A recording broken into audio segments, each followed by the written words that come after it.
ते समाजविरोधी, कधी देशविरोधी, कधी व्यक्तिविरोधी अशा प्रकारच्या भूमिका घेताना दिसतात।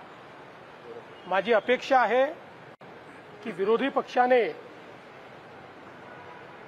भूमिका जी घ्यायची आहे त्यात योजनांचा विरोध करावा, त्याच्यामध्ये पॉलिसीचा विरोध करावा, पण समाजाचा आणि देशाचा विरोध करणं हे योग्य नाहीये।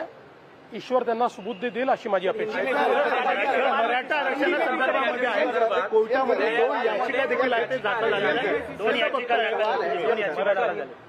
असं आहे की प्रत्येकाला अधिकार आहे याचिका करण्याचा, परंतु सरकारने जो GR काढलेला आहे तो विचारपूर्वक काढलेला आहे, तो कायदेशीर आहे। हा GR कुठेही ओबीसी समाजावर अन्याय करत नाही। हा GR कोणालाही सरसकट आरक्षण देत नाही। हा GR ज्यांच्याकडे पुरावा आहे